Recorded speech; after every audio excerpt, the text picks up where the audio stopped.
Piloto ng isang helicopter matapos bumagsak sa roof deck ng isang luxury hotel sa Australia.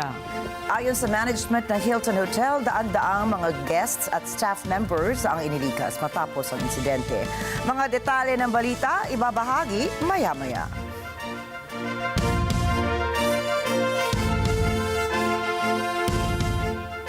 Magandang gabi, ako po si Rikki Mathay. At ako si Rikki Alagao Flores. Ito ang mata ng Agila International. Para naman sa mga headlines ngayong Martes ng gabi. Department of Foreign Affairs naghain ng diplomatic protest laban sa Chinese Air Force. 2025 proposed national budget binubusisi na. Elon Musk nakapanayam si Republican presidential candidate Donald Trump. That was a hard Magnitude 5.4 na lindol niyanigang ilang bahagi ng Middle East. At mga atletang Pinoy na lumaban sa 2024 Paris Olympics dumating na sa Pilipinas.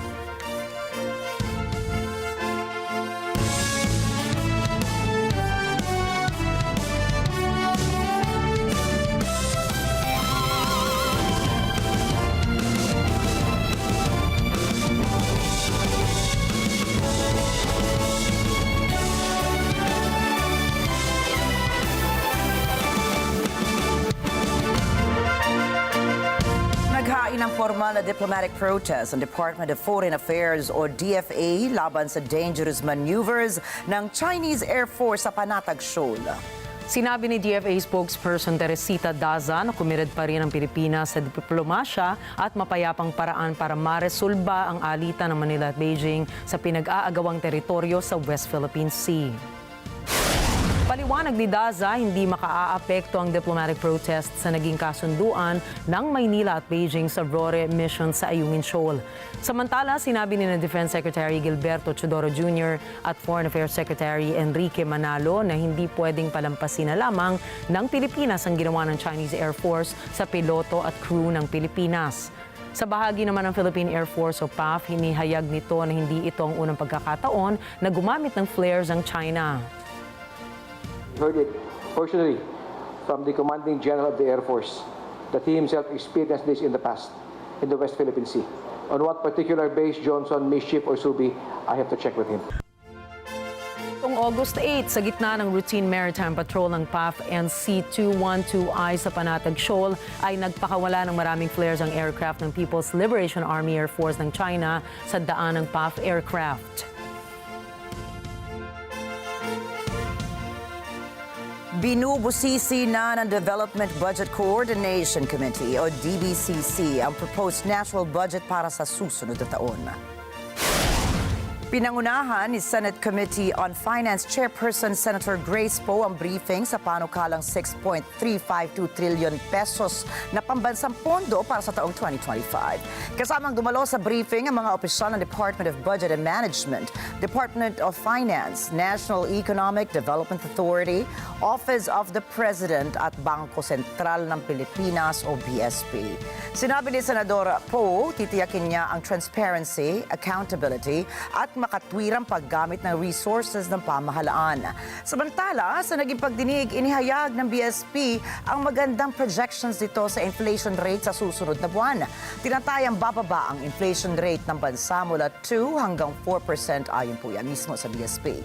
Paliwanag ni BSP Governor Eli Remolana, malaking tulong sa pagbaba ng inflation ang pagbaba ng presyo ng kada kilo ng bigas dahil sa ginawang pagbabawas sa taripa sa mga imported na bigas. Giit na opisyales, malaki ang epekto ng mataas na presyo ng bigas sa inflation. Prices affect inflationary expectations, and these expectations lead to second round EO62 to reduce the tariff on rice will be so helpful in our efforts to tame inflation, because the price of rice is what we call a salient price. In our surveys, when people worry about higher prices, and when we ask them why, over 90% will say it's because of the price of rice.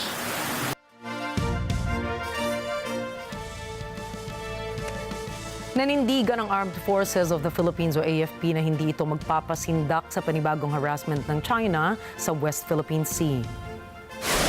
Ito ay sa kabila ng pagdami ng mga barko ng People's Liberation Army o PLA Navy at Chinese Coast Guard sa WPS. Sa huling monitoring ng AFP ay may 72 barko ang China sa WPS, 13 sa mga ito ay Chinese Coast Guard habang 9 naman ang barko ng PLA Navy. These are part of the challenges your airmen, your pilots face in the increasing complexity of the international arena. Whether on sea or on air, the AFP will not be deterred from performing its mandate. Pinuri naman ni House Speaker Ferdinand Martin Romualdez ang mga tauhan ng Philippine Air Force dahil matapang nitong hinaharap ang hamon na maprotektahan ang teritoryo at soberanya ng Pilipinas. Iniulat ng China na ang Pilipinas pa ang pumapasok sa kanilang teritoryo. Ngunit giit ni Romualdez ay walang legal na basihan ang patutsada ng China. Sinabi nito na ang Baho de Masinloc ay 120 nautical miles ang layo mula sa Luzon at ito ay nasa loob ng Exclusive Economic Zone ng Pilipinas.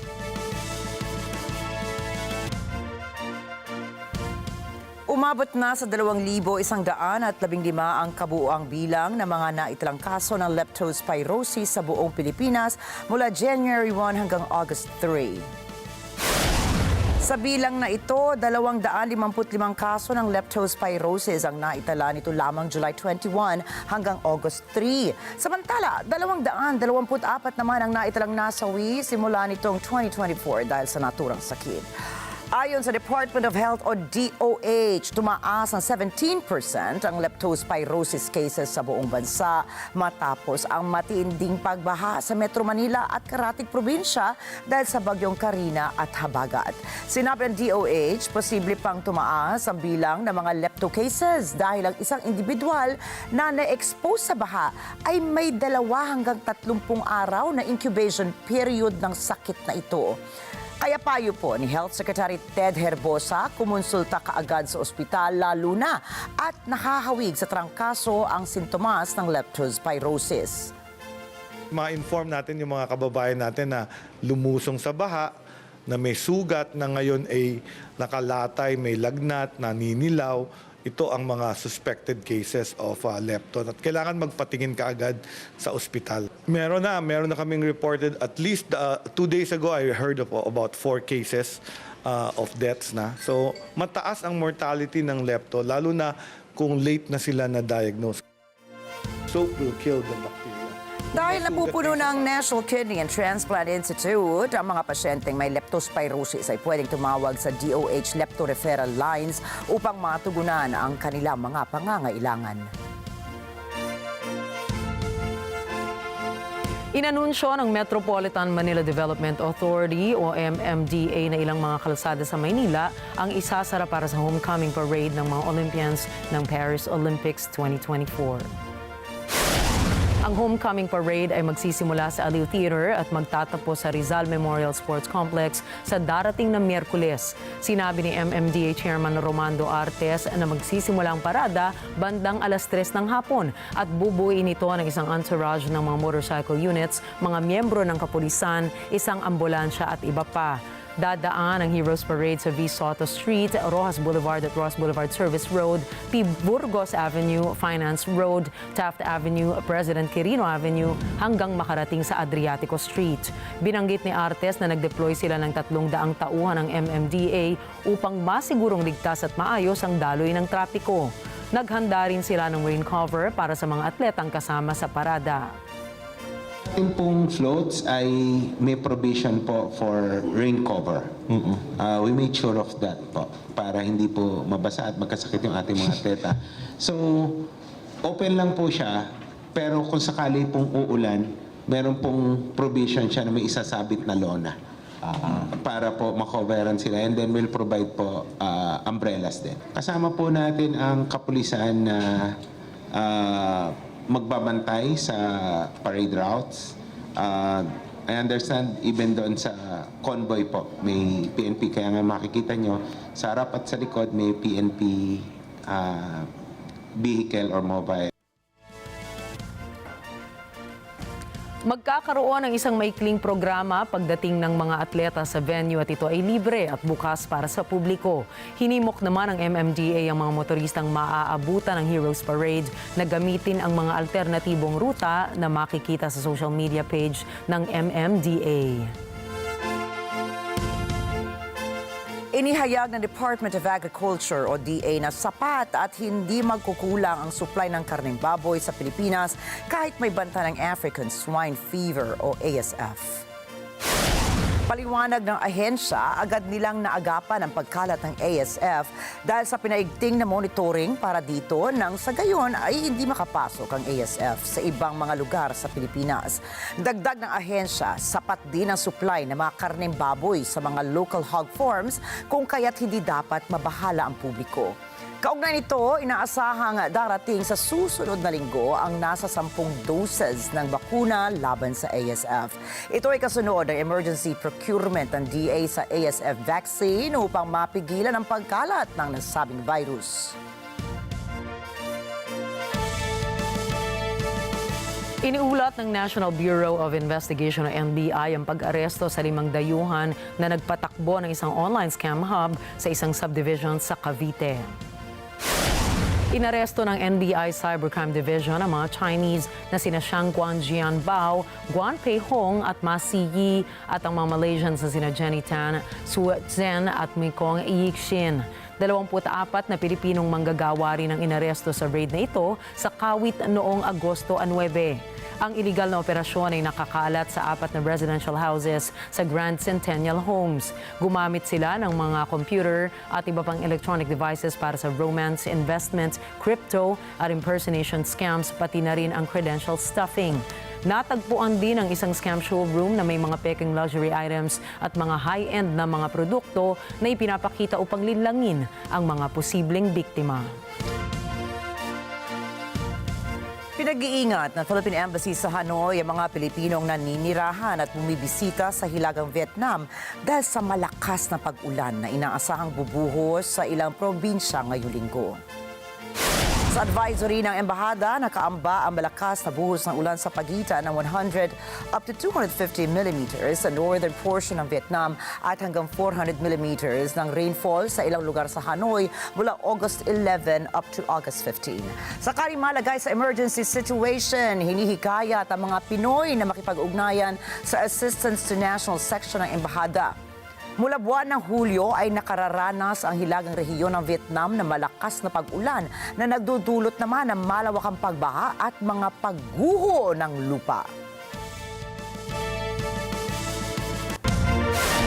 Susunod, India humaharap sa malawakang protesta dahil sa pagpatay sa isang doktor. Estados Unidos naghahanda na para sa posibleng pag-atake ng Iran sa Israel.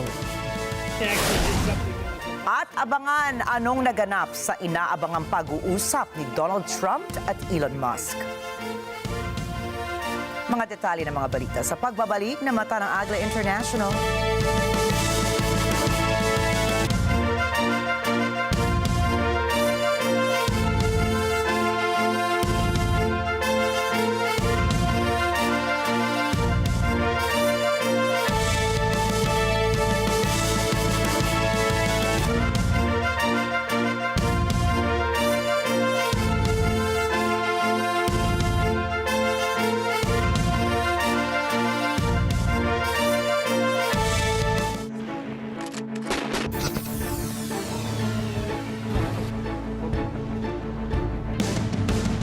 Alam namin ang iyong pagsisikap. Dama namin ang iyong mga sakripisyo. Kita namin ang pagharap mo sa bawat pagsubok. Kaya sa kabila ng mga hamon ng buhay, nandito kami para umalalay. Kasi katulad mo, gusto rin namin ang magandang bukas para sa kanya. Hatid namin ang dekalidad na edukasyon at makabagong pasilidad sa abot kayang halaga. Kaya huwag ka nang mangamba. Sasamahan ka namin tuparin ang mga pangarap niya.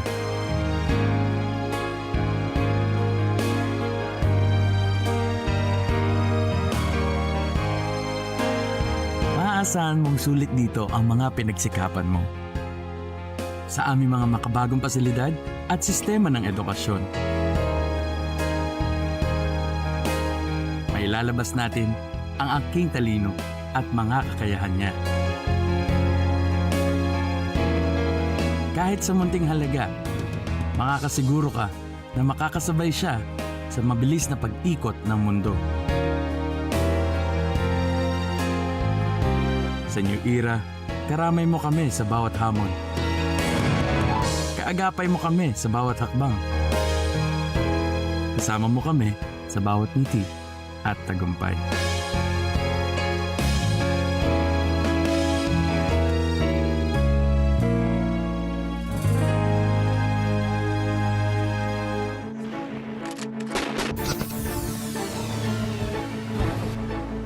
Abangan niyo po kami tuwing Sabado at Linggo 8 to 9 a.m. Dito lang yan sa Net25. Ito ang tahanan. Ako po si Ate Sherilyn.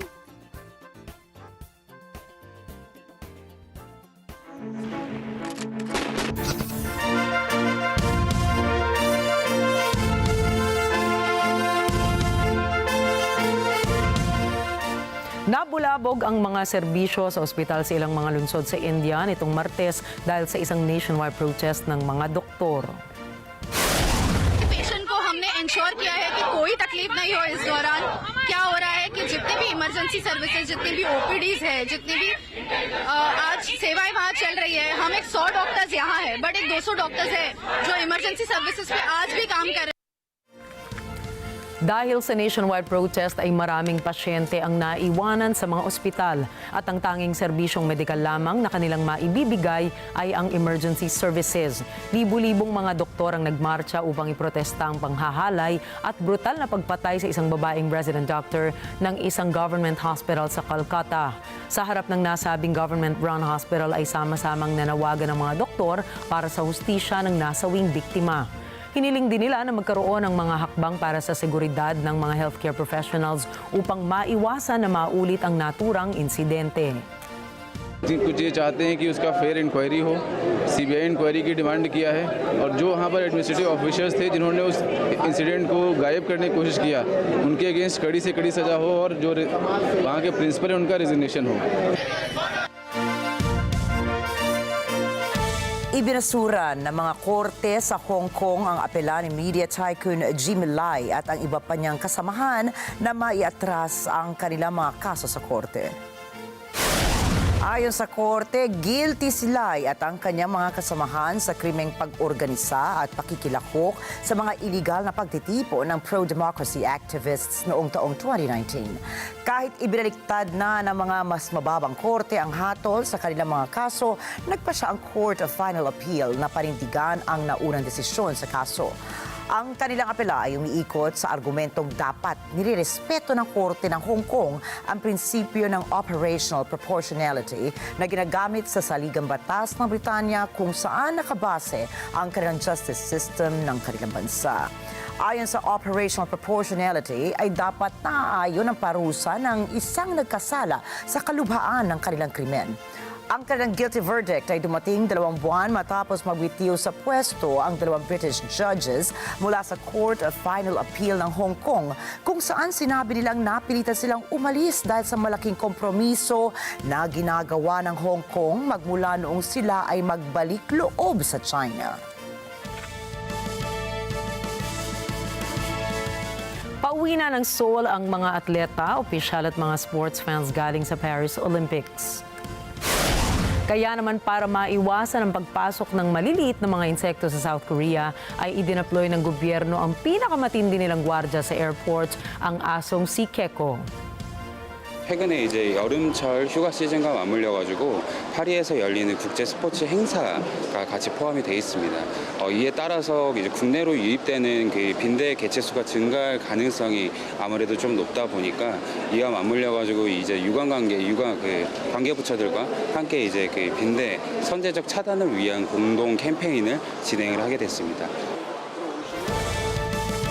Tiwala ang South Korea na malaki ang maitutulong ni Keko dahil kaya nitong ma-detect ang mga surot sa mga bagahe sa airport sa pamamagitan lamang ng kanyang pang-amoy. 아무래도 이제 그 입국자분들이 캐리어를 열고 좀 이제 짐이 민감할 수도 있지 않습니까? 그래서 사람이 실제로 이제 육안으로 보면서 이렇게 찾아야 되는 좀 번거로운 과정이 있었는데 저희 빈대 탐지견 세코 같은 경우에는 그 캐리어의 이 지퍼의 3분의 1 정도만 열어가지고 안쪽에 있는 공기만으로도 어느 정도 이제 좀 감지를 할 수 있는 부분이 있기 때문에 훨씬 더 이제 장점을 가지고 있다고 보실 수 있을 것 같습니다. Matatandaan na noong nakaraang taon ay nagdeklara ng bedbug outbreak ang gobyerno ng South Korea at inilagay pa nito sa buong bansa ang high alert matapos kumalat ang mga surot sa kanilang mga bathhouses, university dorms at train stations. Nagpalipad ng 240 lobo na may kargang basura ang gobyerno ng North Korea patungo sa South Korea. Ayon sa Pyongyang, ginagawa nila ito bilang ganti sa mga pinapadalang propaganda leaflets ng Seoul sa kanilang teritoryo. Anila hindi tama na hinihikayat ng Seoul ang mga nakatira sa North Korea na tanggapin ito ang mga ideolohiyang taliwas sa kanilang gobyerno o laban kay Kim Jong-un. Wala pang sinasabi ang Joint Chiefs of Staff ng South Korea kung muli ito magpapakalat ng lakas na propaganda broadcast sa borderline ito malapit sa North Korea.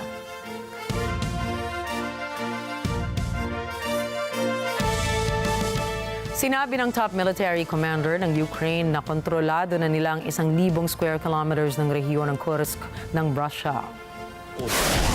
Ginawa ni General Alexander Syrski ang pahayag na ito sa isang frontline briefing kay Ukrainian President Volodymyr Zelensky. Провів ставку була доповідь і головкома Сирського по фронту і всім ключовим оборонним напрямкам, а також щодо операції в Курській області.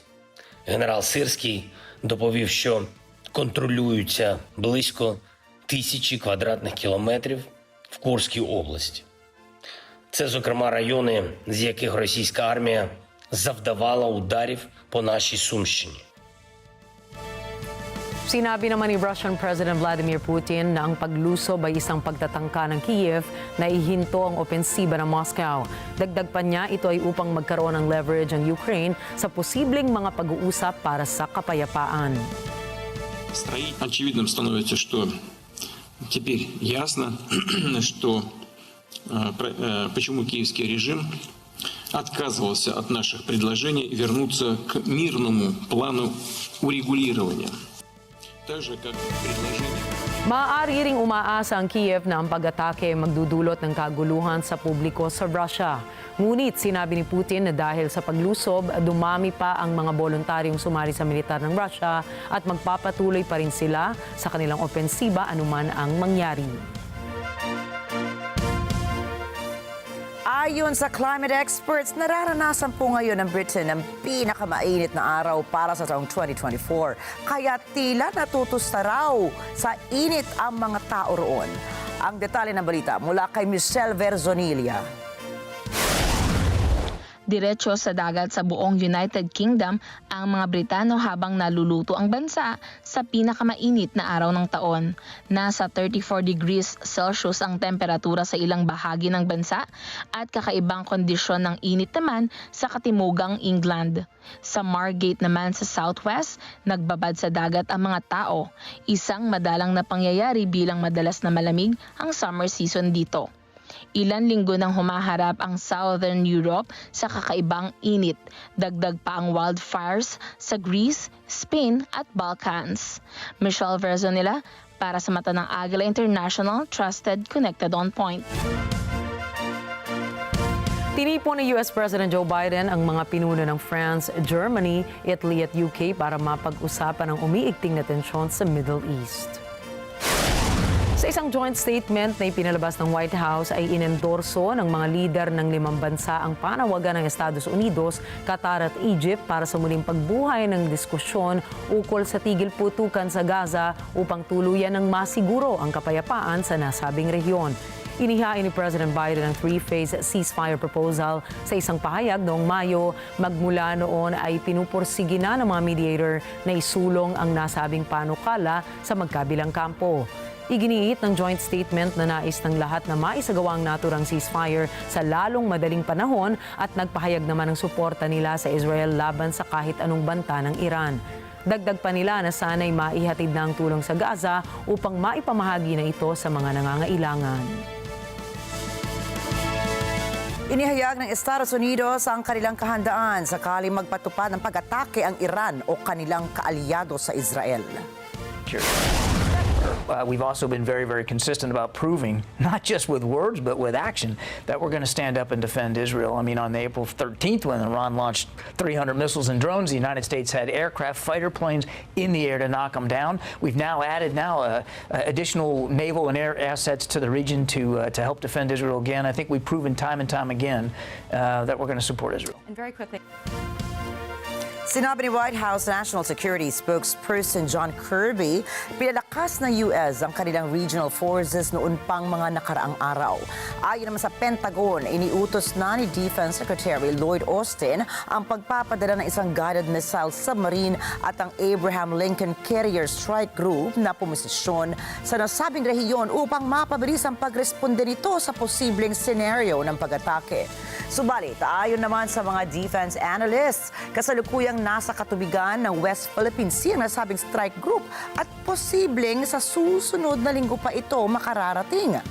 Kamakailan lamang nagbanta ang Iran na sila ay gaganti matapos na mapatay si Hamas leader Ismail Haniyeh habang ito ay nasa Tehran at si Hezbollah commander Fuad Shukr na napatay habang ito ay nasa Beirut, Lebanon.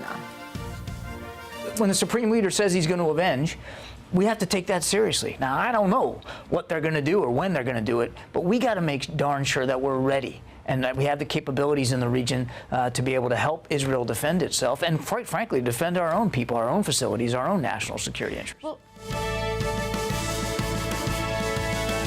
Kasalukuyang minomonitor ng Israel ang mga kaganapan sa Iran kaugnay ng mga banta na maglulunsad ang Tehran ng isang malaking pag-atake laban sa Israel. אנחנו עוקבים אחרי מה שקורה ספציפית מול איראן. עם כל היכולות שלנו, אנחנו גם לא עוקבים לבד.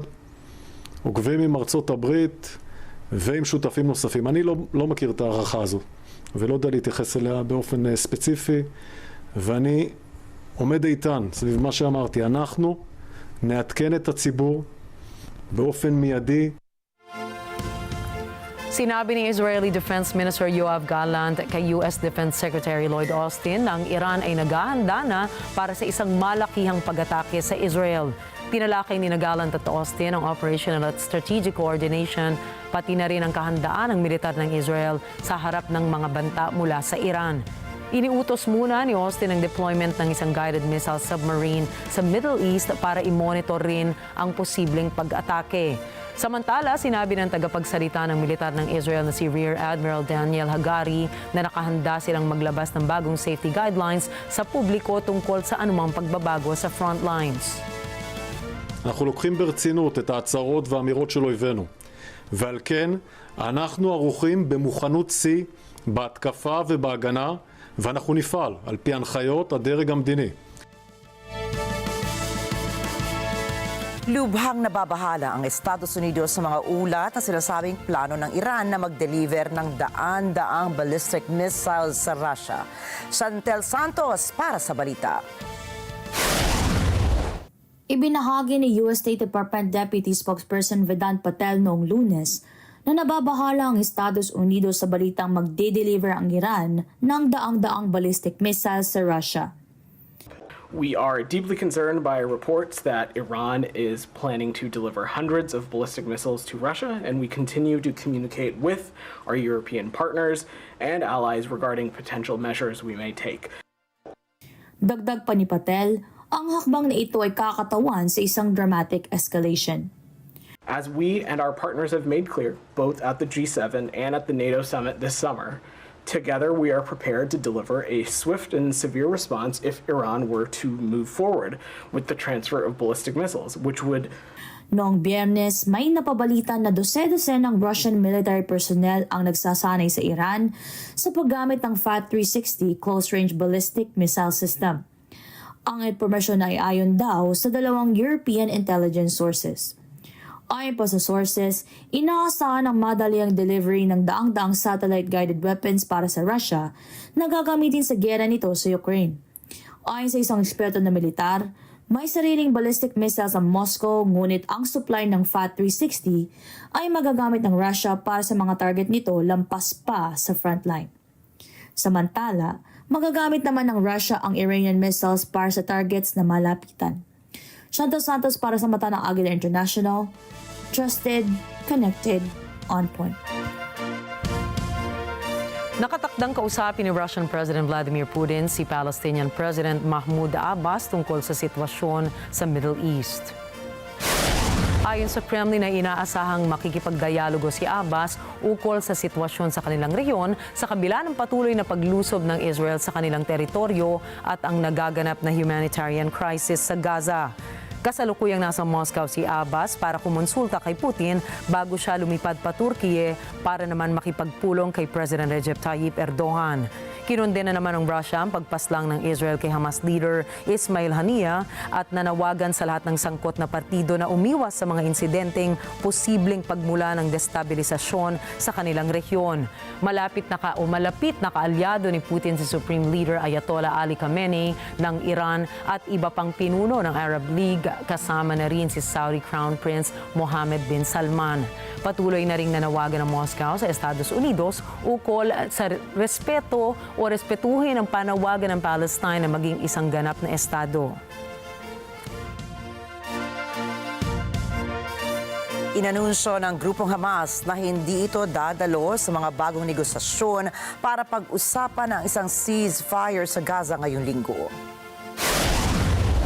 Ito ay maliban na lamang kung tatalakayin ng mga mediators ang isang peace plan na napagkasunduan pa noong July 2, 2024. Sinabi ng Hamas na nais itong matupad ang plano ni US President Joe Biden na naging resolusyon ng UN Security Council.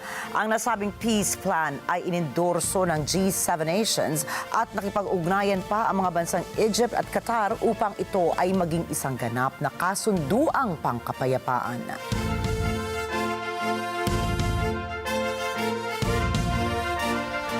Muntik nang hindi mapanood ng publiko ang inaabangang interview ng bilyonaryong si Elon Musk kay Republican presidential candidate Donald Trump sa X o dating Twitter.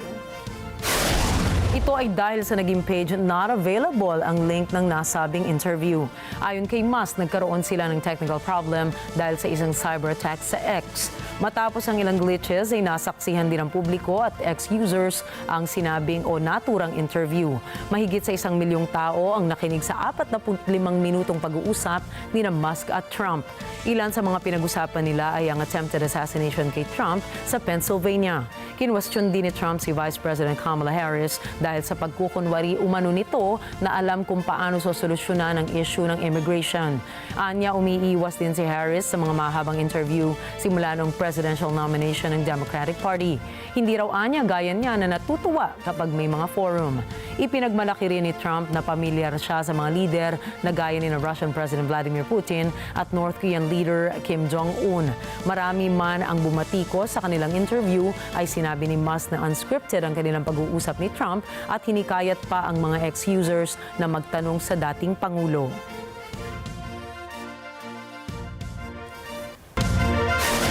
Susunod, piloto patay matapos bumagsak ang kanyang helicopter sa Australia. Filipino Olympians nakabalik na! At Miley Cyrus kinilala bilang pinakabatang Disney legend. Ang mga balitang yan sa pagbabalik ng Mata ng Agila International.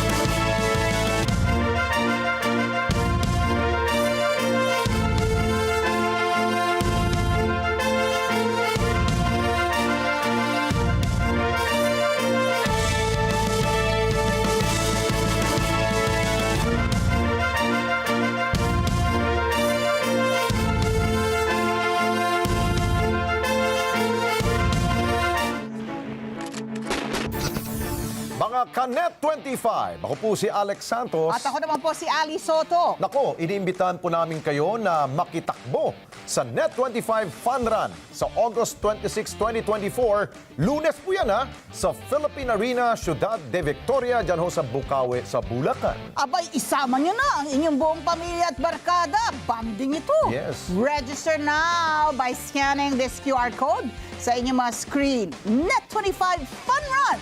See you there! This landscape is thriving, and at the forefront of it all is the Philippine Chamber of Commerce and Industry, or PCCI. We have the distinct honor of a conversation with the president of PCCI, Consul Nina Mangio. We'll dive deep, explore exciting growth opportunities, and gain insights into the PCCI's vision for the future. We try to enhance all the business sectors to sustain the growth of the businesses. We want our SMEs to be part of our movement. Open for Business with Cesar Vallejos. Sa Net 25. Mula sa Net 25 News, ako po si Alex Santos. At ako naman po si Ali Soto. Matatag, matapang at matapat na balitaan. Yan ang aming ihahatid Lunes hanggang Biyernes. Alas 6 hanggang alas 7:30 ng gabi. Mata ng Agila Prime Time dito sa Net 25.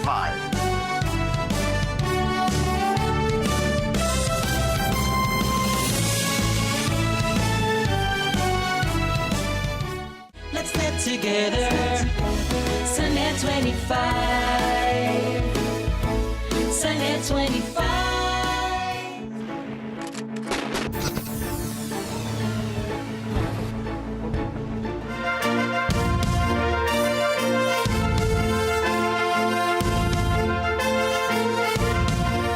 Nagbabalik ang Mata ng Agila International sa pagpapatuloy ng ating mga balita ngayong gabi.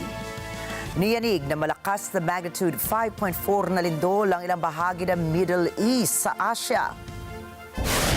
Tumama ang lindol sa laying 21 kilometers silangan ng Hama sa Syria na may lalim na 9 kilometers ayon po yan sa European Mediterranean Seismological Center.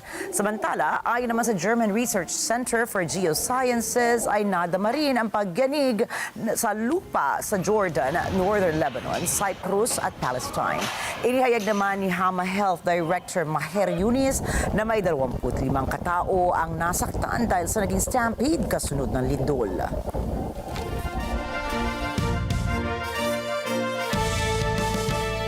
44 na mga migrante ang na-rescue ng Spanish NGO na Open Arms mula sa baybayin ng Lampedusa Island sa Italy. Si NJ de Guzman para sa report.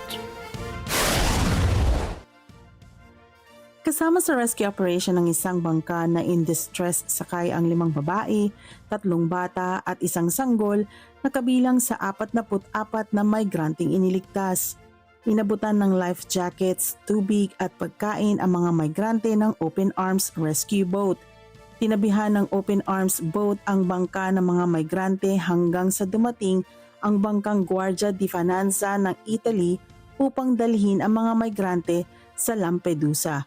Minarkahan ng spray paint ang bangka ng mga migrante bilang tanda na na-rescue na ito. Isang mainit na usapin ngayon ang pagtugon sa migration sa Europa, kasama rito ang detention camps para sa mga migranteng na isasalba mula sa dagat. NJ de Guzman para sa Mata ng Agila International, trusted, connected, on point. Patay ang piloto ng isang helicopter matapos bumagsak sa roof deck ng isang luxury hotel sa Australia. Ayon sa management ng Hilton Hotel, daan-daang mga guests at staff members ang inilikas matapos ang insidente. Ayon sa lokal na ulat, may 2 bakasyonista na natutulog sa top floor ng hotel ang dinala naman sa pagamutan. Batay sa investigasyon ng Queensland Police, hindi otorisado ang flight ng chopper. Isinara na po sa publiko ang crash site para magsagawa ng hiwalay na investigasyon ang Australian Transport Safety Bureau hinggil sa nasabing insidente. Dahil sa takot na matuloy ang gyera, daan-daang kababaihan ang lumikas mula sa kanilang mga tahanan malapit sa border ng katimugang Lebanon. Sa isang sentro na pinupondahan ng United Nations sa bayan ng Tyre ay nanganganlong ang mga kababaihang lumikas dahil sa banta ng digmaan. Si Pearl Rogacion para sa balita. Layon ng kilusang agrikultural sa Lebanon na tulungan ang mga kababaihang nawalan ng tahanan. Nais ng kilusan na makamit nila ang katatagan, pantay-pantay na akses sa pagkain at pagpapalakas sa preserbasyon, konserbasyon ng kapaligiran at pagtuturo ng pinakamabisang paraan ng pagsasaka. Sa tulong ng Tyre's Disaster Management Unit na bahagi ng District Municipalities Union, tumutulong ang inisyatibo sa higit sa 200 displaced women na nagtatrabaho gamit ang 40-day cycle upang sakahin ng lupa. Pagkatapos ng siklo, kukuha ang unit ng panibagong grupo ng mga kababaihan. Ayon kay Cyrus sa luwom ng kilusan, ang focus ay ang produksyon ng binhi. المشروع هو بيستقطب النساء النازحات بمراكز الإيواء بسور هن لعدد النساء رح يكون 225 مرة. ال 225 مرة كل مرة بتمرق بسايكل 40 يوم تقريبا عمل. بس هيدا ما بيعني انه نحن ما بقى رح نشوفها، هي رح تكون عم تاخذ جلسات كمان دعم نفسي مع مؤسسة عامل الدولية، وبنفس الوقت رح يكونوا عم يمرقوا على كل حلقات التدريب اللي رح تمرق من انتاج البذور بقلب هيدي المزرعة ليوصلوا لمرحلة يرجعوا هن هدول البذور يستخرجوهم ويرجعوا يعيدوا زراعتهم للموسم القادم. Ang inisyatibo ay tumutulong sa higit na 27,000 displaced na mga tao, 7,600 na mga pamilya, mga lumikas dahil sa umiinit na tensyon sa pagitan ng Hezbollah at Israel. Ayon kay Murtada Mana ng Disaster Management Unit, iba't iba ang dahilan kung bakit naririto ang pamipamilyang lumikas, kasama rito ang suliraning pinansyal at ang sitwasyon ng labanan sa gitnang silangan. بقضاء صور حاليا عندنا حوالي 28,100 نازح تقريبا، وصل العدد يعني لعدد 28,000، عم تحكي حوالي 7,600 عائلة. العدد زاد بهاي الفترة، آخر فترة عم بحكيك بعد 11 شهر بعد الهجمات الأخيرة والاعتداءات الأخيرة. في ناس كانت نازحة على بيروت رجعت من بيروت لهون، إما بسبب الضائقة المادية صار بدهم غرف بالمدارس، وإما بسبب الخوف، ولأسباب كل حدا عنده سبب مختلف. Pinipilit ng kilusan na alisin sa siklo ng aid ang mga babaeng ito at matutong gumawa para sa sarili at mga pamilya nito, lalo na sa anino ng lumalalim na tensyon sa rehiyon. Pearl Rogacion para sa mata ng Agila International. Trusted, connected, on point. Lumiwanag po ang kalangitan ng Kagoshima, Japan dahil sa pagdaan ng isang Perseid meteor. Ayon sa National Astronomical Observatory ng Japan, ngayong August 13 ang best time upang matunghayan ang Perseid meteor shower, ang one of the 3 biggest shooting stars shows ngayong taon. Batay sa binigay na schedule ng observatory, mapapanood ang meteor shower sa ganap na 2:20 ng umaga sa Sapporo, 2:50 naman ng umaga sa Tokyo at 3:40 a.m. sa Fukuoka. Inaasahang matutunghayan ang nasa 40 to 45 meteors sa loob ng 1 oras, ayon po yan sa observatory. At nasa 20 shooting stars naman kada oras ang asahang makikita bago ang umaga ng August 14.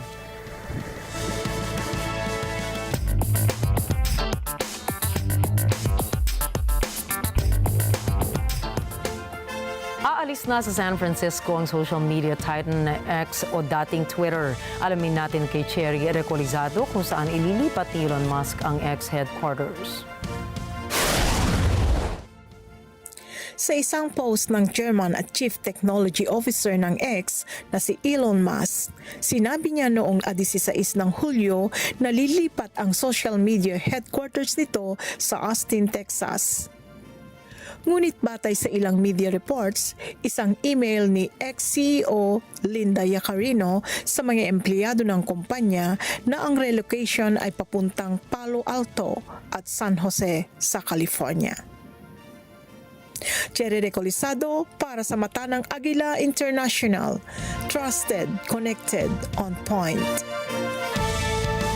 Bukal sa loob na tinanggap ng kumpanyang CrowdStrike ang Most Epic Fail Awards sa 2024 PWNI Awards. Sinabi ni CrowdStrike President Michael Santonas na hindi nila ipinagmamalaki ang nakuhang award, subalit mahalagaan niya na kilalanin nila ang nagawang pagkakamali. Matatanda ang libo-libong flights, ospital at bangko ang naapektuhan ng Global Information Technology or IT outage. Ito ay matapos mag-update ng CrowdStrike ng kanilang software na naging sanhi para mag-down ang maraming IT systems sa buong mundo.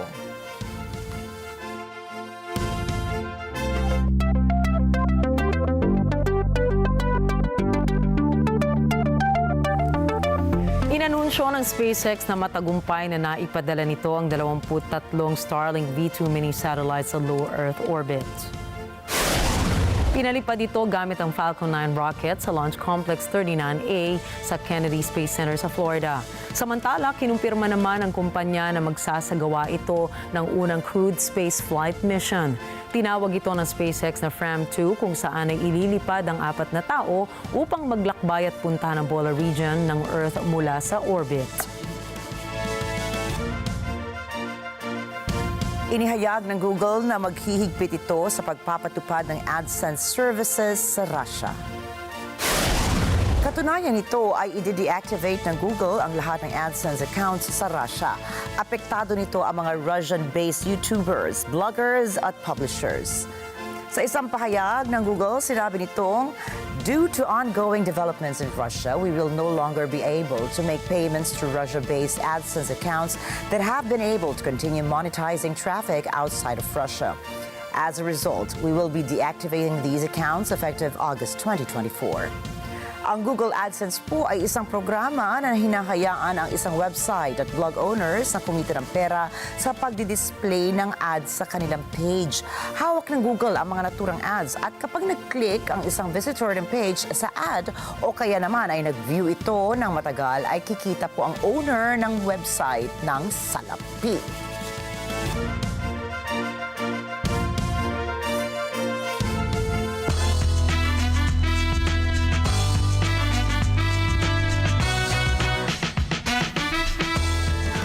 Binatikos ngayon ni Celine Dion si Donald Trump. Ito po ay matapos niyang gamitin sa kampanya ang kantang My Heart Will Go On.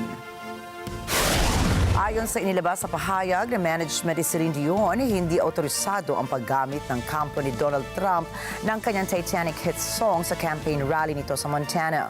Dagdag pa rito, hindi rin sinusuportahan ng singer ang kampanya na ginagawa ni Trump para sa US presidential elections. Bukod pa rito ay inireklamo rin ng ilang mga artists ang kampanya ni Trump sa parehas na issue ng paggamit ng kanilang mga kanta ng walang pahintulot. Kabilang sa mga artists na ito ay si Rihanna, Axl Rose, Neil Young, Adele, Sinead O'Connor at the Rolling Stones kung saan ay nakahanda na itong magsampa ng kaso. Samantala, taong 2016 ang unang tumakbo sa pagkapangulo si Trump na naharap rin sa mga aligasyon ng paggamit ng mga kanta ng mga artists para sa kanyang pangangampanya.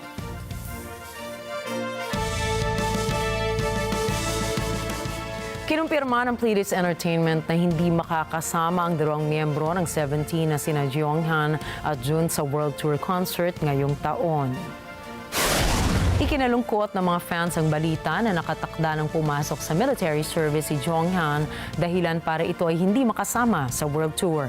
Bukod rito, ang miyembro naman na si Jun ay hindi rin makadadalo dahil ito ay magpo-focus sa mga acting drama niya sa China.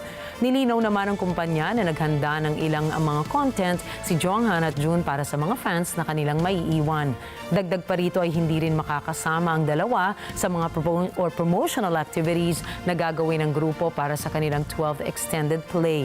Samantala, inaabangan na ng Asian fans ang detalye para sa Right Here Tour ng 17 na nakilala sa mga hot hit songs na Hot, Super, Very Nice at Rock With You.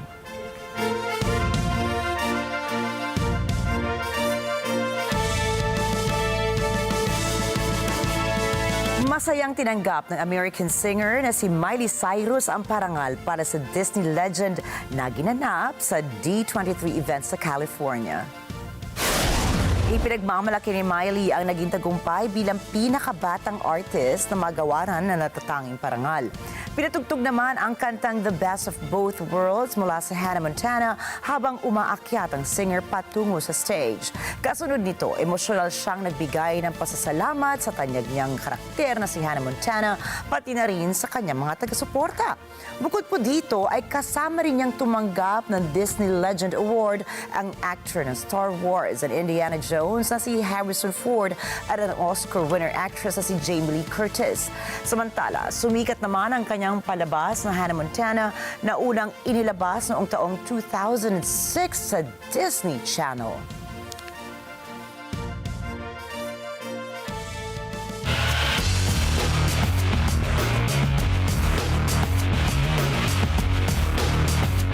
Isang Heroes Welcome ang naganap ngayong gabi sa Malacanang para sa mga atletang Pilipino na lumahok sa 2024 Paris Olympics. Nakatanggap si Olympic double gold medalist Carlos Yulo ng 20 million pesos at Presidential Medal of Merit dahil sa mga karangalang ibinigay niya sa Pilipinas. Binigyan din ni Pangulong Ferdinand Marcos Jr. ng tagi-1 milyong piso ang bawat Pilipinong Olympian na lumahok sa Paris, France. Nakatanggap din ng kalahating milyong piso ang kanilang coaching staff. Bukas naman ay nakatakda ang Heroes Parade para kina Yulo at sa iba pang lumahok sa 2024 Paris Olympics. Ng ating mga atleta na nakilahok sa Olympic at bumalik na napakagandang resulta. At that is what we are commemorating and celebrating a little bit now. Ladies and gentlemen, magandang gabi sa inyo lahat.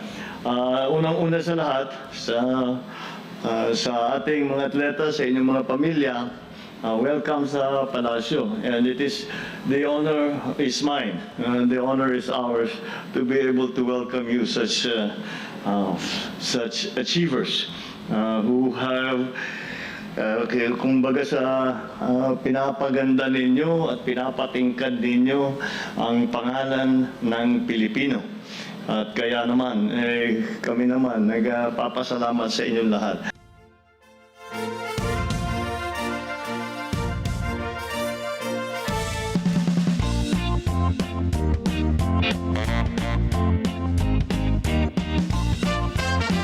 Matagumpay na naiuwi ng kauna-unahang deaf na kandidata na si Miley ang corona bilang Miss South Africa. Matapos matanggap ang corona ay masaya niyang sinabi na ito ay isang pagpapatunay na ang mga katulad niya na may kapansanan ay maaaring manalo sa mga ganitong patimpalak. Anya ay naramdaman niya na suportado siya ng kanyang pamilya at ng lipunan kung saan ay sinabi niya na wildest dreams just like I am. Ito ay matapos niyang makaranas ng diskriminasyon sa tinatawag na black-on-black hate dahil siya ay nagmula sa bansang Africa. Samantala, binanggit rin niya na isusulong niya ang isa sa mga adhikain niya na makatulong sa mga taong may hirap at kapos sa pang-araw-araw na buhay sa kanilang bansa. Kumakalat naman po ngayon sa social media ang pagbabakasyon ni US President Joe Biden sa Delaware Beach kasama ang kanyang pamilya. Kinawayan ng Pangulo ang mga reporters na nasa paligid habang ito ay nakaupo sa beach kasama ang kanyang asawang si Jill at ang apo na si Naomi. Agaw pansin din ang pamamahinga nito sa beach chair habang nakasuot ng sunglasses at short-sleeved shirt. Kasunod nito ay ang iba't ibang komento ng mga netizens sa trabaho niya bilang Pangulo at sa ginagawa niyang pagbabakasyon. Giit ng mga tao ay ilang beses lamang nagpakita sa publiko ang Pangulo at tila hindi nito binibigyang pansin ang kaguluhan sa Middle East. Samantala, matapos bumaba sa pwesto bilang kandidato sa US presidential elections ay inilaan na lamang nito ang panahon sa pagpapahinga umano. Suportado ni Pangulong Joe Biden ang ideya na alisin ang tax sa tips ng service at hospitality workers sa Estados Unidos. Si Rose Mape Angeles para sa report. Noong Lunes, sinabi ni White House spokesperson Karine Jean-Pierre na susuportahan ni Pangulong Joe Biden sakaling magkaroon ng panukalang batas ukol sa pagtatanggal ng tax sa tips na tinatanggap ng service at hospitality workers. Dagdag ni Jean-Pierre na susuportahan din ng Pangulo ang pagtataas ng minimum wage upang magkaroon ang bansa ng ekonomiyang para sa lahat. Absolutely. Look, this is something that the president supports. He supports eliminating taxes on tips for service and hospitality workers while also raising minimum wage and preventing the wealthy from gaining the system. And if you think about what the president has talked about the last 3.5 years, making sure that we have an economy that works for all, not leaving anybody behind, an economy that's built from the bottom up, middle out, the president has been fighting, and the vice president is fighting to do just that. Ang pahayag na ito ay matapos sabihin ni Democratic presidential candidate Kamala Harris noong Sabado sa Nevada na suportado niya ang ideyang pag-alis ng tax sa tips ng service workers. Ito bilang hakbang upang makuha ang pabor ng mga manggagawa. Malaki at maimpluwensya ang service industry sa Nevada at inaasahang malaki ang ibabahagi sa 2024 election. Ang suporta sa ideyang ito ay isa sa kakaunting pagkakapareho ng dalawang partidong maghaharap sa Nobyembre. Rose Papay Angeles para sa Mata ng Agila International, trusted, connected, on point. Tampok po ngayon sa Bosnia Hills ang isang park na nakaayos kagaya ng tanyag na painting ni Vincent van Gogh na The Starry Night. Ayon sa local businessman na si Halim Zucic, ay isa ito sa matagal na niyang pangarap matapos makabili ng lupain at isang cottage. Plano ni Zucic na gawing Starry Night Park ang 10 hektarya ng kanyang lupain para sa mga bumibisita sa lugar. Kasunod dito ay nagtanim siya ng mas maraming mga puno na siyang naging harang para 13 lawa sa kanyang inilagay. Samantala, aabot naman sa 130,000 na bulaklak na lavenders na may 6 na iba't ibang shades ang kanyang itinanim. Kasama rin dito ang mga medicinal at aromatic herbs na sage, echinacea, wormwood at chamomile.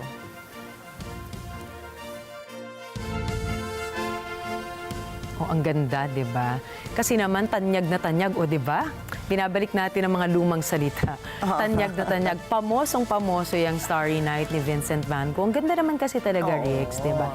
In fact, itong mga kulay ng kasuotan natin ngayong gabi are similar colors to what you'll see doon sa painting na Starry Night. Di ba? Very relaxing and calming to the eyes. At ang nakakakilig dyan, merong angulo na talagang kung titingnan mo yung kalangitan, ganun-ganun talaga yung mga positions ng mga bituin sa langit nung mga panahong ipinintay ni Van Gogh. So nakakatuwa, di ba? Nakakakilig na he looked at the same stars, he looked at the same sky that we are looking at currently. So yun, wala lang. At sa sobrang ganda ng kanyang painting, it has actually inspired a lot of artists and musicians to actually create some compositions such as Starry Night. Tama. And in the case of Mr. Zucic, di ba, yung lupain niyang malawak, na-inspire siya na gayahin, di ba, yung view ng Starry Night. So, I'm sure maraming bibisita dyan. Ako, abangan natin kung gaano talaga kaganda yung kanyang magiging parke, di ba? Pero ngayon talaga, inaabangan din natin yung pagkanta naman ni Nina ng Starry Night.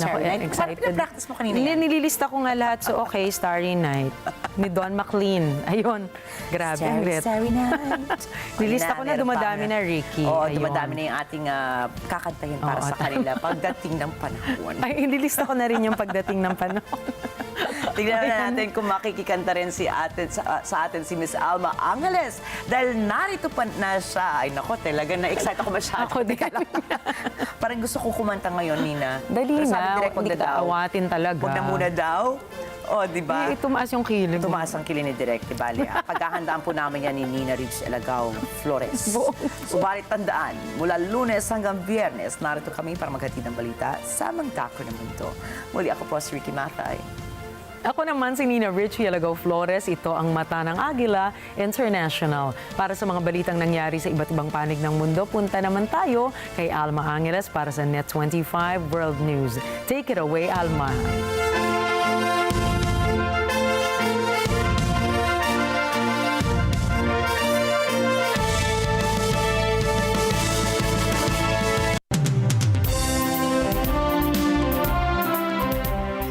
Good evening, everyone. Thank you, Nina and Rikki. I'm Alma Angeles, and you're watching Net 25 World News. Leading our news tonight, a powerful 4.4 magnitude earthquake rattled Los Angeles, just north of downtown. Millions are on alert for aftershocks. We'll have the latest details. And we'll take you to the moment a security camera captured the frightening jolt as an earthquake shook vehicles in a parking structure. And in other news, the Philippines and China's deal to allow supplies for Filipino troops on a disputed South China Sea island could be temporary. The two nations have a history of tensions in the region. And number two, this will be subject to review. And this agreement may not be permanent. The news starts now.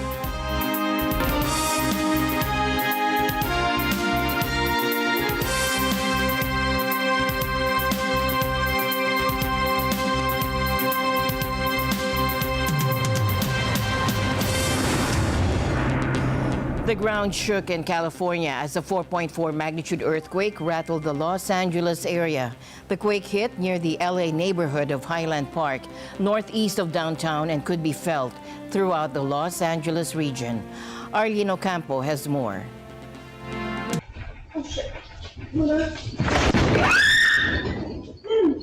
The shaker hit over the lunch hour, prompting the Los Angeles Fire Department to go into earthquake mode. The department says there are no initial reports of structural damage or injuries.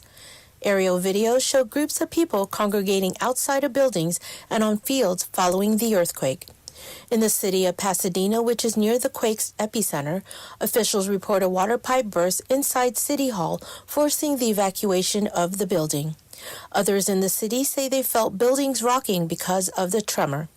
One person had been trapped inside an elevator, but crews quickly rescued that person.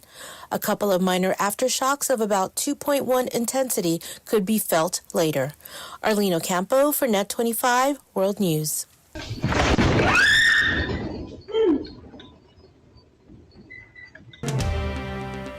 Doctors across India are outraged and demanding justice after a young trainee doctor was brutally raped and murdered at her workplace in Kolkata. The horrific crime has sparked widespread protests, with medical professionals taking to the streets in cities like Kolkata, Lucknow, Chandigarh, and New Delhi. Police had found the victim's body in a seminar hall of the Agila Medical College on Friday, August 9 morning after she was sexually assaulted and murdered the night before, according to local media. We want justice for humanity. ये एक औरत के साथ हुआ है, एक डॉक्टर के साथ हुआ है. इसमें पॉलिटिक्स कुछ हो ही नहीं सकता है. So ये विदाउट बायस होना चाहिए इन्वेस्टिगेशन, एंड अगर सीबीआई इन्वेस्टिगेशन हो सकता है, we will pray for that. Amidst the public outcry, the principal of the medical college, Agila Medical College, has now resigned. Emergency services would be stopped. The Philippines is keeping its options open on a recent deal with China, allowing supplies to Filipino troops on a disputed South China Sea shoal. Tensions between the two countries have flared up again after a Chinese aircraft performed dangerous maneuvers near Philippine military planes. And despite a recent agreement to ease tensions, a top Philippine diplomat says the arrangement with China could be reviewed. And this comes as the Philippines maintains its stance on its sovereign rights in the South China Sea. This issue of the our problem with the Yungin Shoal, concerning the Rore, has been a subject of bilateral discussions with China, and it started since January of this year, when our DFA delegation was invited to Shanghai by our Chinese counterparts. But nothing really happened during that Shanghai meeting because of some non-starter issues.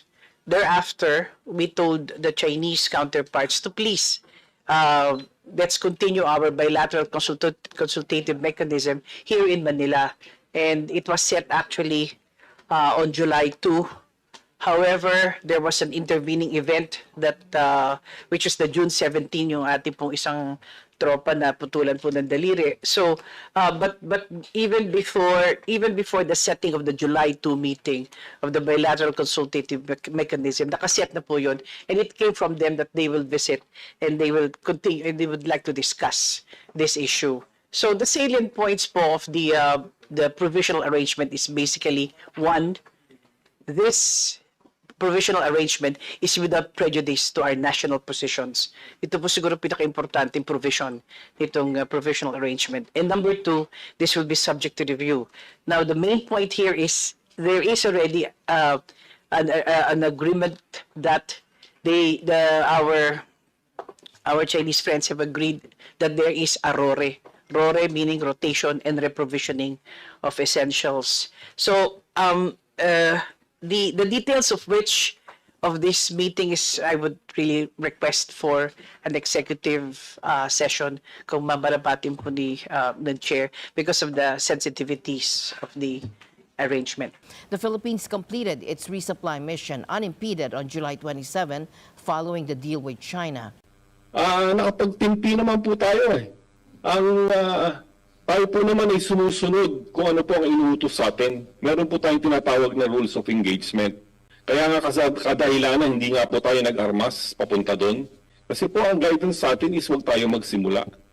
So yun po ang ating pinangawakan. At ganoon din po ang ating mga preparation sa mga ginaganap natin na RORE. Na after po ng June 17, meron po tayong naisagawa na maayos na RORE noong 27 July. Hindi lang po ganito na balita, pero po matagumpay po ang ating pagkakadala ng mga tauhan, pagpapalit ng tao at mga kanilang mga kailangan. So, yun po siguro ang pikunan eh. Lampas na po tayo siguro doon na matured po ang ating armed forces. Hindi po tayo papatol sa gulo. Kung sila po nagsisimula, siguro po tatawanan lang natin. However, the situation around the South China Sea Scarborough Shoal, one of Asia's most contested sites, remains fraught. For instance, yung mga flare na yun ay nakarating dun sa ating aircraft. No? Pwedeng mahigop dun sa propeller or sa intake or pwedeng masunog pati yung ating aircraft. It's very dangerous. No? Ganyan na ang gawain ng China. No, pero tayo, tuloy-tuloy lang yung gagawin nating pagpatrolya and more importantly, hindi tayo tatahimik. No? Kasi once na tumahimik tayo, ay baka tuloy-tuloy na rin yung gagawin nilang mga maneuvers na yun. It's very dangerous. China has always said it's wanted to de-escalate, but every time, of course, na nangyayari na ganito, certainly it tends to raise tensions. So it's something that certainly we have to pay close attention to. But yun ang sinasabi nila, we have to see if they can really help in maintaining a more stable relationship para mag-de-escalate ng konti ang tension. Record high temperatures are roasting Europe this week as the EU tries to cope with an ongoing heat wave. And researchers say heat claimed tens of thousands of lives last year. Pamasay Likeness for more. The most visible effect of the August heat wave is this wildfire in Greece. On Monday, it spread into the suburbs of Athens. Strong winds have pushed the inferno from the wooded hills north of the Greek capital into residential areas. More than 700 firefighters are trying to keep the flames at bay. They say the blaze is threatening apartment buildings, schools, and businesses. Hundreds of people have been forced from their homes. Smoke eaters on the ground have air support from 35 water bombers. But it's not enough, and the Greek government has put out a call to other EU countries for help. In Rapontosa, north of Athens, much of the community is in ruins. 81-year-old Vasilis Strubelis is trying to take in the loss after surveying what's left of his home of 3 decades. 30 years I was building all that.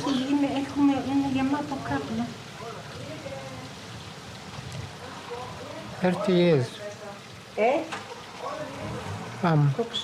For now, the wildfire shows no signs of being tamed. Elsewhere in Europe, Paris recorded temperatures of 40 degrees Celsius on Monday. Residents and tourists alike tried to find refuge from the heat, looking for shade, cooling down at fountains and mist coolers. These tourists from South Africa say, yeah, they're used to the heat, but not this. I am from South Africa, and I can say you'd think it would be hotter in Africa, but the Paris heat is far worse than it is in Africa. We bought pretty cheap fans just to cool ourselves down, and then that water station over there just sprayed us with cold water, which was really refreshing. Well, it's hot. but I expect it to be hot, yeah. But it's, you have your water, you have your hat, you find some shade, then you can survive. The French Weather Service has issued advisories alerting people to the extreme heat and what precautions to take. In Italy, tourists in Rome and Venice are feeling the effects of the heat as they visit the sites. Sofia Debota is from Mexico, and she says it's taking a lot out of her as she tours the Italian capital. It's a mixed feeling because we were actually pretty excited. There are places that are just amazing, but yeah, the heat wave just makes it a little bit exhausting. So yeah, we always arrive to our hotel room like tired and really sleepy. In Germany, some are reveling in the heat. For them, high temperatures mean it's a good day for surfing. But for others, it can be life-threatening. The extreme heat is a particular problem for homeless people in German cities. Extreme temperatures are also a public health issue. A report by the Barcelona Institute for Global Health says Europe recorded more than 47,000 heat-related deaths last year. It says countries in southern Europe have been hardest hit, but the Institute says last year's death toll is below the more than 60,000 deaths in the previous year. It says that's a sign the measures introduced over the past 20 years to help people adapt to rising temperatures are working. Things like early warning systems and healthcare improvements. But for the next week at least, Europe will be trying to cope with the heat and stay cool. Thomas I. Likeness, Net 25 World News. Iran is pushing back against calls from France, Germany, and Britain to exercise restraint regarding Israel, labeling these calls as lacking political logic and contradicting international law. Iran's foreign ministry spokesperson Nasser Kanani stated that Tehran is determined to deter Israel and urged Paris, Berlin, and London to once and for all stand up against the war in Gaza and the warmongering of Israel. He criticized the United Nations Security Council for its inaction and accused Western governments of fueling the crisis with their support for Israel, calling it a key factor behind the regional expansion of the Gaza conflict. Meanwhile, Israel's military is on its highest alert, bracing for a possible attack by Iran and its proxy Hezbollah in Lebanon. אנחנו לוקחים ברצינות את ההצהרות והאמירות של אויבינו, ועל כן אנחנו ערוכים במוכנות שיא, בהתקפה ובהגנה, ואנחנו נפעל על פי הנחיות הדרג המדיני.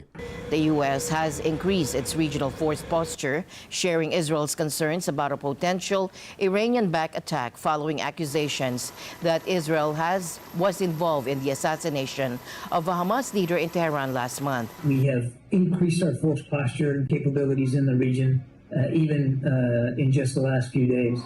In Israel, hospitals are moving patients to basements and blood banks are preparing as Israeli forces continue operations near the southern Gaza city of Khan Yunis.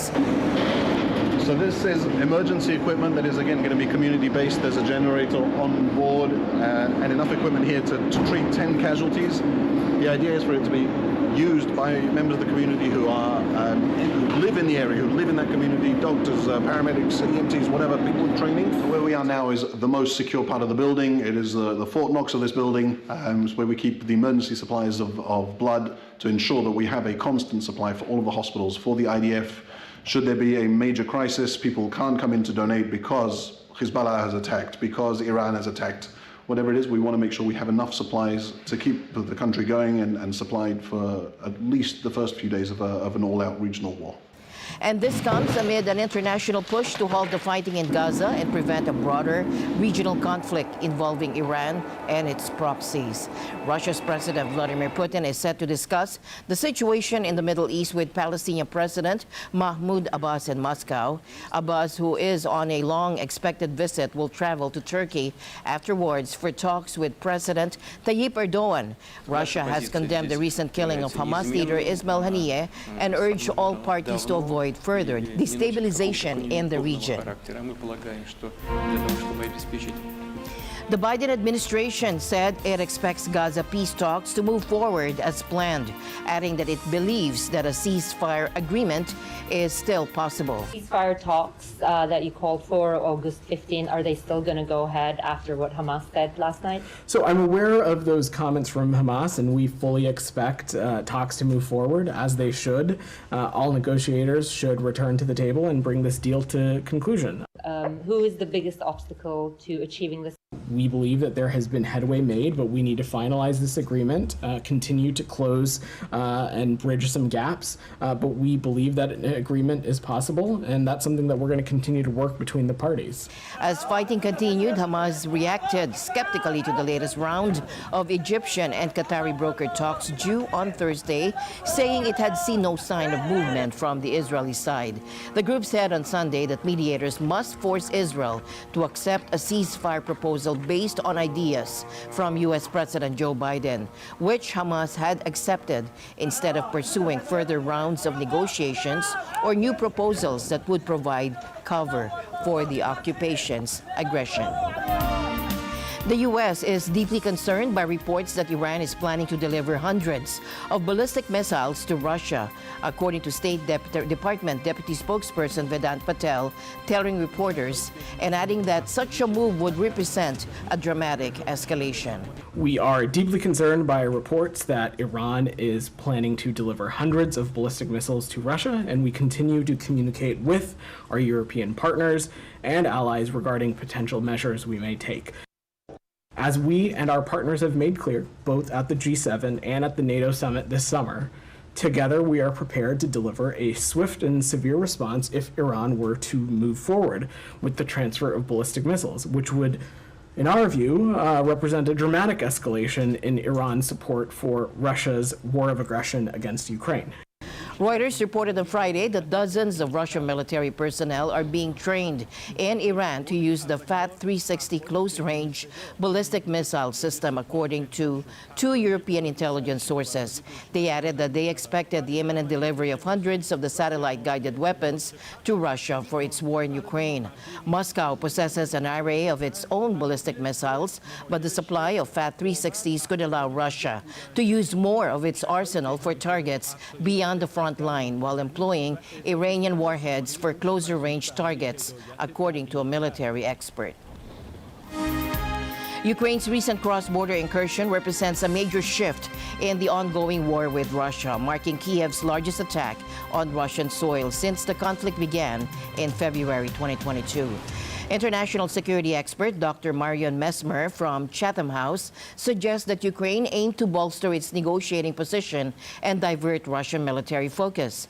And this move has stretched both Ukrainian and Russian forces thinner, presenting risks for Ukraine due to its smaller military. My best guess is that Ukraine, on the one hand, wanted to push back against Russia, perhaps to increase any leverage that they might have in any upcoming negotiations. And it also seems to have been an attempt to draw Russian military attention away from where they were pushing ahead. And that seems to have worked pretty well. One risk, of course, is that we've already seen that Russia has much more military personnel than Ukraine. And while Ukraine has managed to kind of stretch Russian military forces thinner, it also has to stretch its own forces much thinner. And Russia presumably is going to try and hit back quite hard, because this is obviously making them look quite bad. And it's something that Putin won't want to see repeated. So this could lead to quite significant losses for the Ukrainian military, which are much harder for Ukraine to absorb than for Russia, which doesn't necessarily have the same personnel challenge. Despite potential setbacks, the offensive has boosted Ukrainian morale and demonstrated their resolve. I think the counteroffensive so far has done a lot for morale. I mean, Ukrainians know that the alternative to the war, if it was to end badly for them, isn't good. And so that is part of why they have been so committed and so behind the government.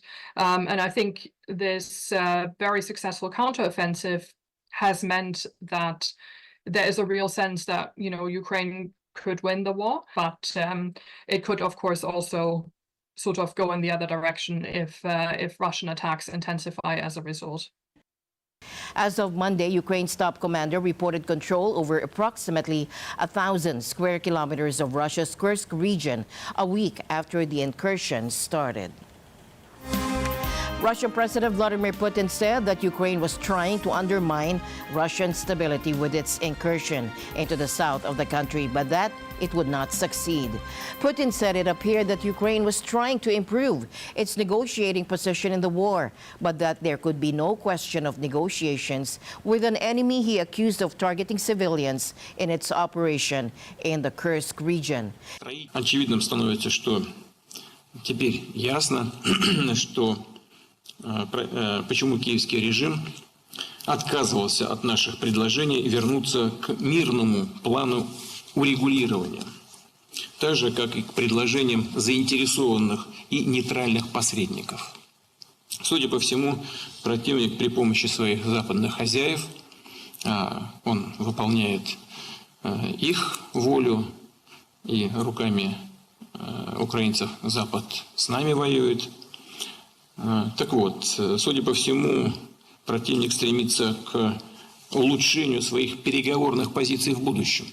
Но о каких переговорах вообще может идти речь с людьми, которые без разбора наносят удары по мирным людям, по гражданской инфраструктуре, либо пытаются создать угрозы для объектов ядерной энергетики? О чем с ними вообще можно говорить? Подобные акции, безусловно, преследуют главную военную цель, а именно остановить наступление наших войск по полному освобождению территории Луганской, Донецкой народных республик, территории Новороссии. He said Ukraine was trying to slow Russia's advance on other parts of the battlefront, but that Moscow's forces were still advancing. И что? Что происходит на линии боевого соприкосновения, каковы результаты? Темпы наступательных операций российских вооруженных сил, добровольцев, ветеранов не только не снизились, а наоборот увеличились. Увеличились в 1,5 раза. По всей линии боевого соприкосновения наши вооруженные силы продвигаются вперед. Противник, безусловно, получит достойный ответ, а все цели, стоящие перед нами, вне всяких сомнений, будут достигнуты. Здравствуйте, уважаемый Владимир Владимирович. У нас сегодня ситуация на Will McGuff, Director of Investments at the Prime Capital Financial, said while markets have not yet reacted to rising tensions in the Middle East, they will likely be the first to respond, and investors have to watch the markets, especially rates, currencies, and equity markets amid the geopolitical strife. He also said investors need to be more pragmatic about making sure they maintain diversification. We have the Mideast heating up. Just yesterday, the Department of Defense announced that the Central Command is going to have 2 more battleships in the area. And so we're gearing up to maintain peace in the area, but having troops and assets in the right place should things percolate. We saw NATO, potentially launching missile strikes on Russia. All this stuff just kind of makes you a little queasy because tensions can flare, and they can flare very quick.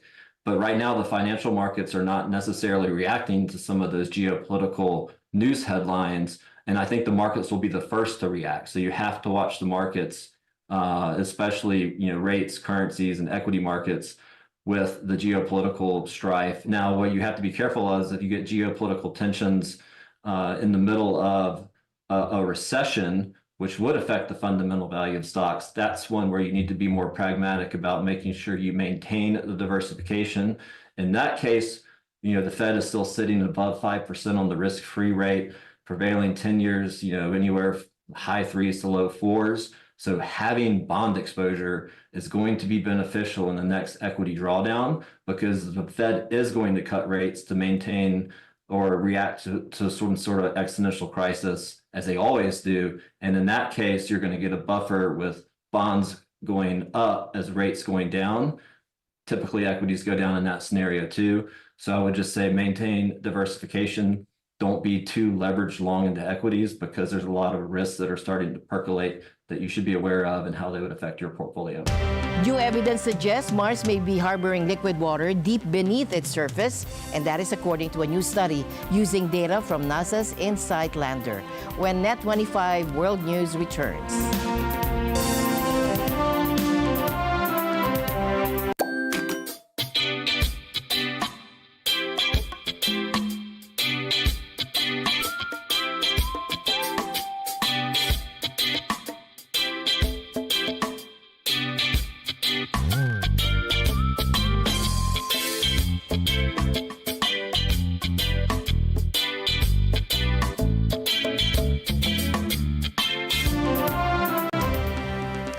And get ready for a dazzling light show. According to NASA, our planet was hit with a powerful 1-2 punch of solar storms last night. These blasts of energy from the sun caused stunning auroras or northern lights to appear in unexpected places. While the peak of the action may be over, we could still see more of these celestial fireworks tonight. So keep your eyes on the sky and you might just catch a glimpse of both the northern lights and the Perseid meteor shower.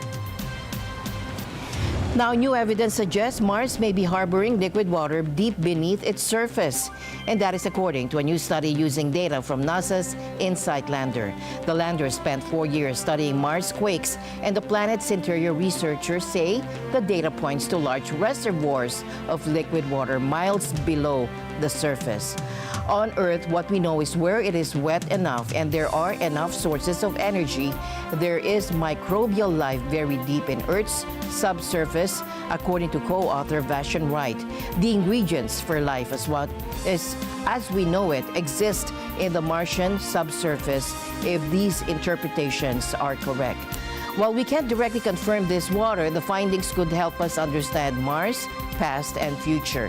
On Earth, groundwater infiltrated from the surface to deep underground, Wright said, and we expect these processes to have occurred on Mars as well when the upper crust was warmer than it is today. The study was published this week in the Proceedings of the National Academy of Sciences. And Filipino gymnast and Olympic gold medalist Carlos Yulo received the Presidential Medal of Merit, while other athletes who competed in the Paris Olympics will also be honored with presidential citations during his Heroes Welcome at Malacanang. President Marcos led the nation in celebrating the Filipino Olympians and the Philippines' historic achievement at the 2024 Olympic Games, where the country secured 2 gold and 2 bronze medals. Until June 30, 2028, courtesy of TIEZA. And that's why it was for me I think we should recognize not only the athletes, although they are, of course, deserving of recognition, but also all the support group. Over the years, hindi nangyari ito dahil nung last year nag-decide ka mag-sports. Matagal-tagal ito. Lalaban namin, you go through injury, you hindi ka makabiyahe dahil walang pambayad ng pamasahe to go abroad, to go to the international competitions. All of these, and yet you come through. And yet you have shown the spirit of the Filipino, the determination of a Filipino, and the excellence of the Filipino spirit. And that's what you have shown for us today. And for that, iniisip ko kanina, nung nangyayari ito, sabi ko, ano kayang pwede nating maitulong sa ating mga atleta, sa ating mga tumulong sa kanila. Habang nanonood ako na news, sabi ko, mayaman na ito si Kaloy. Daming perang binibigay, kung ano ito.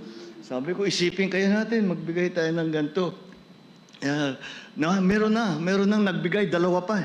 Sabi ko, sige, paano natin gagawin to? So, I said, I thought that what we should do is really recognize all the athletes. Number 1, all the athletes. I think any athlete,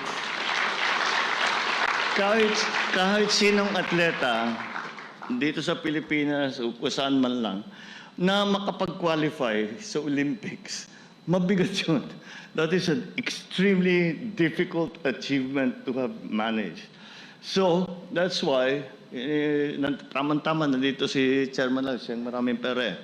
So, lahat naman ng atleta natin, bigyan na natin, basta nag-Olympian. Bigyan natin tig-1 milyon. Di ba?